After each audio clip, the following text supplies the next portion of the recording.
लोकशाहीवादी युवा महासंघ DYFIच्या वतीनं माननीय जिल्हाधिकारी यांना आम्ही निवेदन दिलेलं आहे। या पाठीमागचं कारण म्हणजे या देशाचे सरन्यायाधीश ज्यांना आम्ही न्याय मागतो, ज्यांना आम्ही देव म्हणून संबोधतो, असे सरन्यायाधीश एका सुनावणी प्रकरणी या देशातल्या तरुणांना झुरळ म्हणून त्यांनी संबोधलेलं आहे। तर पहिल्यांदा मी त्यांचं अभिनंदन करतो आणि त्यांचे आभार पण मानतो। त्यांनी हे विधान म्हणत असताना काही गोष्टी नमूद केलेल्या आहेत। त्यांनी म्हटलं या देशामध्ये बेरोजगार तरुण आहेत, या बेरोजगार तरुणांच्या हाताला काम नाही, ही सत्य परिस्थिती त्यांनी देशापुढे मांडलेली आहे। ही वस्तुस्थिती या देशाचे पंतप्रधान यांनी लक्षात घेऊन जे बेरोजगार तरुण आहेत तुम्ही त्यांच्या हाताला काम द्या, म्हणजे ते झुरळासारखे तुमच्यावरती हल्ले करत नाहीत।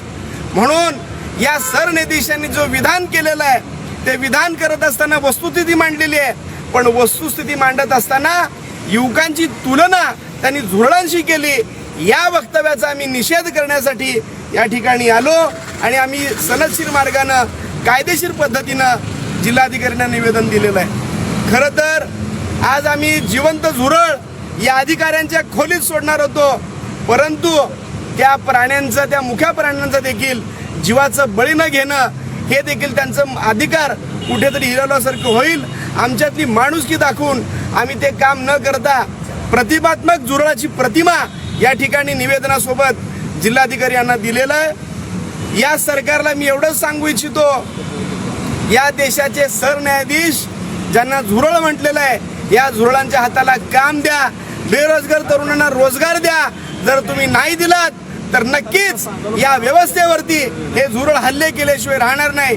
या ठिकाणी पुन्हा एकदा सरन्यायाधीश, देशाचे पंतप्रधान यांचा या ठिकाणी जळजळीत निषेध आम्ही व्यक्त करत आहोत। आंदोलनाचं पहिल्या टप्प्यातलं काम या ठिकाणी आम्ही पुढे आणलेलं आहे। याहून अधिक तीव्रतेनं, अधिक उग्र स्वरूपात पुढच्या आंदोलनाची दिशा राहील, अशी या ठिकाणी मी सरकारला आजच्या या आंदोलनाच्या निमित्ताने इशारा देतोय।